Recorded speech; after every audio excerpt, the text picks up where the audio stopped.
Hello friends, welcome back to my channel Rashmi's food corner. कैसे हैं आप सब। आज मैं आपके साथ में मोहन थाल की रेसिपी शेयर करने वाली हूँ। नाम से ही स्पष्ट हो जाता है कि ये बहुत सारी जगहों पर जन्माष्टमी पर बनाया जाता है, लेकिन मोहन थाल बनाने का एक परफेक्ट मेजरमेंट होता है, तभी मोहन थाल बहुत डिलीशियस और माउथ मेल्टिंग बनता है।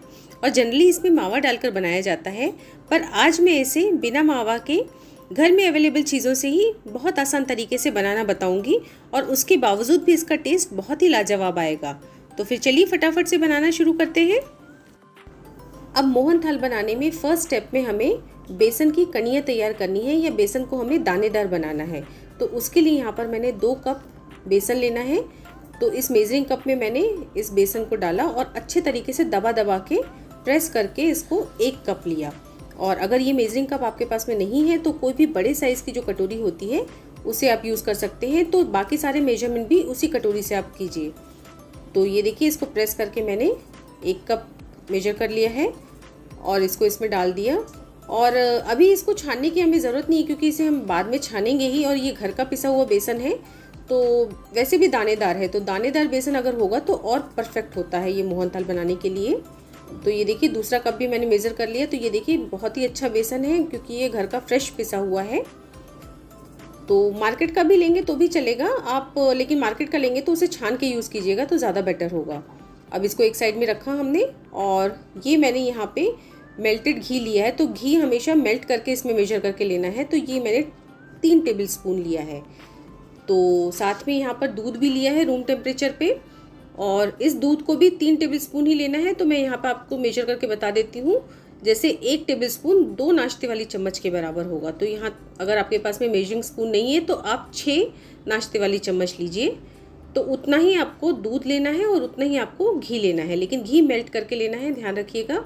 इसको आपस में अच्छे तरीके से मिला देना है, और इससे हम बेसन को दानेदार बनाएंगे या उसकी कणियाँ तैयार करेंगे।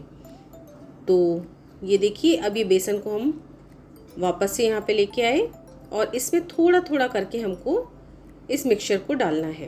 पहले अच्छे से मिक्स कर लिया, और इसको 2-3 स्पून करके मिलाना है, एक साथ नहीं मिलाना है।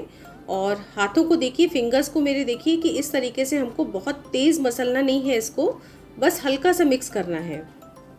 बिल्कुल कड़े हाथ से नहीं मसलना है, बस ऊपर नीचे करके इसको मिक्स करना है हमको घी को।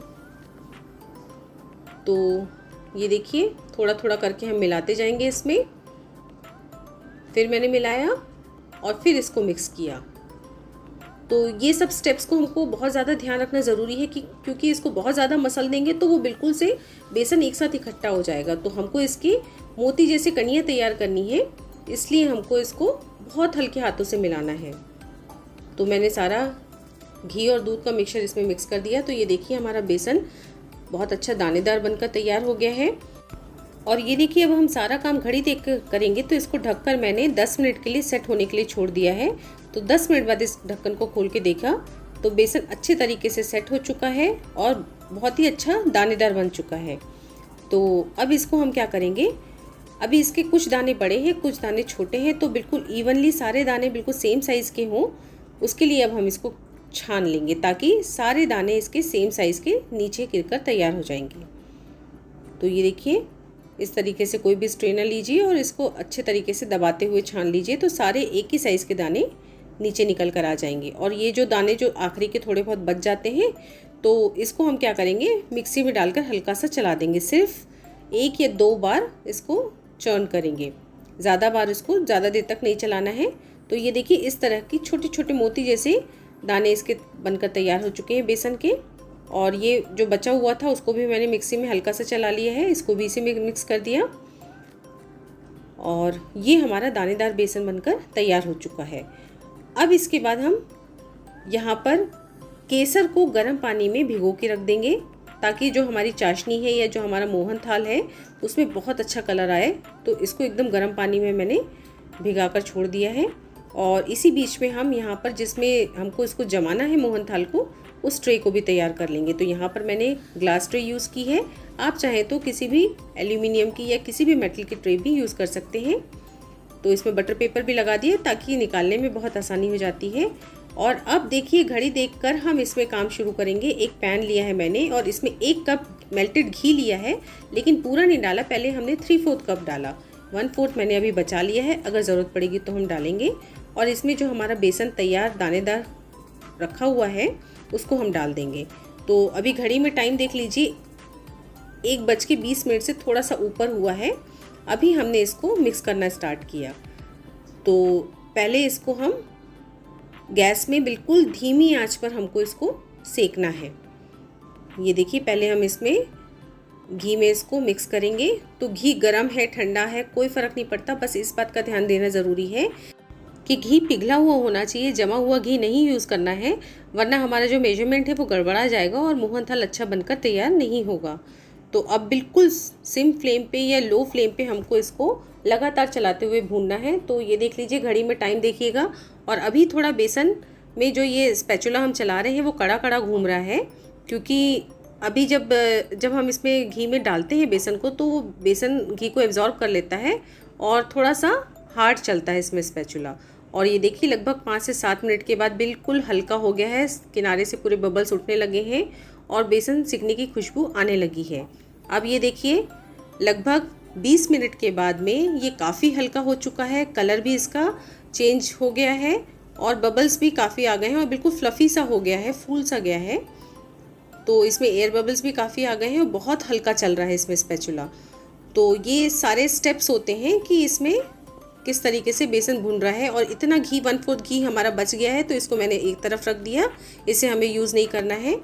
और ये देखिए, और 5 मिनट बीत जाने के बाद में और अच्छे तरीके से बेसन भून चुका है, बहुत अच्छी खुशबू आने लगी है। तो इस स्टेज तक हमको बहुत अच्छे तरीके से बेसन को भूनना है। तो लगभग मेरे को बेसन भूनते हुए 25 मिनट हो चुके हैं और 2-3 मिनट भूनने के बाद में ये देखिए बहुत अच्छा कलर आ चुका है। अब इसमें यहाँ पर मावा की जगह हम यहाँ पर मिलाएंगे दूध। तो 1 कप मैंने यहाँ पर दूध यूज़ किया है, तो थोड़ा थोड़ा करके मिलाएंगे। और ये देखिए, दूध मिलाते साथ ही इसमें बहुत ड्रास्टिक चेंज आता है। ये बिल्कुल जो बेसन है दूध को एब्जॉर्ब करता है और इकट्ठा होना स्टार्ट हो जाता है। तो ये देखिए, बिल्कुल कलर में भी इसमें चेंज आ गया है, लेकिन इकट्ठा दूध नहीं मिलाएंगे, पहले इसको थोड़ा थोड़ा मिलाएंगे, फिर उसको सूखने देंगे। ये देखिए, फिर सेकंड बैच मैंने इसमें मिलाया और फिर इसको मिक्स किया, फिर इसको सूखने देंगे। इस तरीके से थोड़ा थोड़ा करके हम दूध मिलाते जाएंगे और इसको चलाते जाएंगे। तो ये देखिए, लगभग मेरे को इसमें 30 मिनट हो चुके हैं ये पूरा करते हुए और काफ़ी अच्छा कलर भी आ चुका है। ये आखिरी का एक बैच दूध का बचा है, उसे भी मैंने इसमें मिक्स कर दिया। आप चाहें तो यहाँ पर मिल्क पाउडर भी मिला सकते हैं और इसी स्टेज में अगर आप चाहें तो मावा भी मिला सकते हैं। तो मैं बिना मावा के, क्योंकि घर में दूध हमेशा सबके घर में अवेलेबल होता है, तो दूध से आज बनाना बता रही हूँ। और बिल्कुल हर चीज़ घड़ी देख के मैं इसलिए बता रही हूँ ताकि जो बिगिनर्स हैं, जो पहली बार बना रहे हैं, उन्हें कोई भी परेशानी ना हो। तो ये देखिए, बहुत अच्छा हमारा सिक चुका है बेसन और इसमें करीब 30 मिनट के ऊपर लग गया है। बिल्कुल लो फ्लेम पे मैंने किया है। अब इसमें किसी को थोड़ा ज़्यादा, किसी को कम समय लग सकता है, लेकिन आप इसकी जो कंसिस्टेंसी है, कितना गाढ़ा है या कितना सुखाना है, वो देख लीजिए। और अब मैंने गैस को बंद कर दिया है और इसे एक तरफ हम ठंडा होने के लिए रख देंगे। तो लगभग 30 से 35 मिनट लगे हैं मेरे को। और अब मोहनथाल के लिए हम चाशनी रेडी करेंगे। इसके लिए एक पैन में मैंने 1 कप चीनी डाली है और 1 कप चीनी ही परफेक्ट रहती है, पर मैं इसमें 1/4 कप और चीनी ऐड कर रही हूँ। आप चाहें तो सिर्फ 1 कप चीनी में इस मोहनथाल को बना सकते हैं। और इसमें 1 कप पानी डाला, गैस को ऑन कर दिया है और घड़ी में टाइम देख लीजिएगा। और हमको यहाँ पर 1 तार की चाशनी बनानी है, तो अभी गैस की फ्लेम को मैंने लो पे रखा है और लगातार चलाते हुए हम इसको शुगर को मेल्ट करेंगे। और जैसे ही शुगर मेल्ट हो गई है, अब मैंने फ्लेम को तेज़ कर देना है और बिल्कुल तेज़ आंच पे अब हम इसको शुगर सिरप को रेडी करेंगे। तो ये जो केसर हमने भिगा के रखी थी, देखिए कितना परफेक्ट कलर आ चुका है। इसे भी हम इसमें मिक्स कर देंगे। साथ ही साथ और अच्छे फ्लेवर के लिए 1/2 टीस्पून इलायची पाउडर ऐड कर देंगे। तो अगर आपकी चीनी थोड़ी सी भी गंदगी है उसमें, तो इस स्टेज में आप दूध डाल के उस गंदगी को ऊपर निकाल सकते हैं। और चूँकि मेरी चाशनी क्लियर थी, तो मैंने यहाँ पर दूध नहीं डाला है।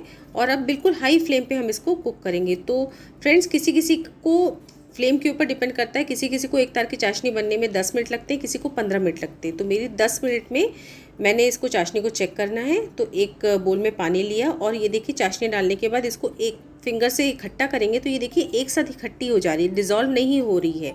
इसका मतलब ये हमारी 1 तार की चाशनी बनकर तैयार हो चुकी है। तो ये तो था एक तरीका। अब ये दूसरा तरीका देखिए। यहाँ पर मैंने एक बोल में लिया, इसको हल्का सा ठंडा होने देंगे और उसके बाद फिंगर से ये देखिए पूरा एक तार निकल के आ रहा है। तो हमारी एक तार की परफेक्ट चाशनी बनकर तैयार हो चुकी है। इसको एक साइड में रखेंगे, तब तक हमारा बेसन भी ठंडा हो चुका है। और अब इस ठंडे बेसन में हम इस गरम चाशनी को मिक्स करेंगे। ये देखिए, तो बेसन ठंडा होना चाहिए और चाशनी एकदम गर्म होनी चाहिए।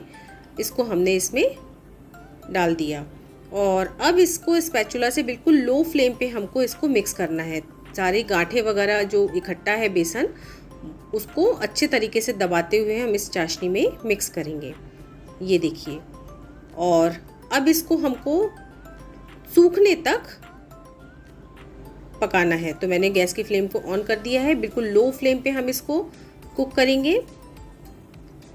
ये देखिए, अभी तो बहुत ढीला लग रहा है ये मटेरियल, लेकिन अब जैसे जैसे ये और कुक होते जाएगा, लेकिन बहुत ज़्यादा टाइम नहीं लगता अब इसको सूखने में। हार्डली 2 से 3 मिनट इसमें लगेगा और ये बहुत अच्छे तरीके से ड्राई हो जाएगा। तो ये देखिए, इस तरीके से दबाते हुए इसको मिक्स करेंगे और 1 से 1.5 मिनट के बाद देखिए इतनी कंसिस्टेंसी तक पहुंच गया है। तो ये भी एक तरीके का मोहन थाल है, इसको आप हलवे की तरह यूज़ कर सकते हैं। ये देखिए, थोड़ा सा ढीला है, चाशनी इसमें ढीली है, तो इसको आप हलवे की तरह यूज़ कर सकते हैं। और हार्डली 1 मिनट के बाद ये देखिए और अच्छा सूख चुका है और ये अब हमारी कंसिस्टेंसी जमने लायक है। तो इसको हम निकाल लेंगे, किसमें हमने जो ये पॉट तैयार करके रखा था, इसको हम इसमें ट्रांसफ़र कर देंगे। ये देखिए, तो ये कंसिस्टेंसी हमारी जमने वाली है, लेकिन मैंने बहुत ज़्यादा नहीं सुखाया है। मैंने जमने वाली कंसिस्टेंसी को भी थोड़ा सा ढीला रखा है चाशनी को, क्योंकि मेरे यहाँ सॉफ्ट मोहन थाल ज़्यादा खाया जाता है। और आप चाहे तो और एकदम हार्ड चाहते हैं तो आप इसको थोड़ा सा 1 मिनट और कुक कर सकते हैं। और ये मैंने यहाँ पर सिल्वर बर्क लगा दी है, तो ये ऑप्शनल है, अगर आप ना चाहें तो आप ना लगाएं। और साथ ही साथ में ये मैंने ग्रीन पिस्ता कट करके रखे थे और साथ में बादाम कट करके रखे थे, इनको मिक्स किया और इसके ऊपर से डाला। ये सारी चीज़ें ऑप्शनल हैं।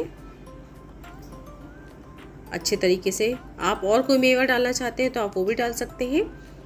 और अब इसको हम ठंडा होने के लिए कम से कम 3 से 4 घंटे के लिए छोड़ेंगे। तो इसको मैंने जो मेवे डाले हैं, ड्राई फ्रूट्स डाले हैं, उसको अच्छे तरीके से प्रेस कर दिए ताकि वो सेट हो जाएं, गिरे नहीं। और ठंडा होने के लिए बस इसको छोड़ देना है हमको। देखिए कितना बढ़िया कलर आया है।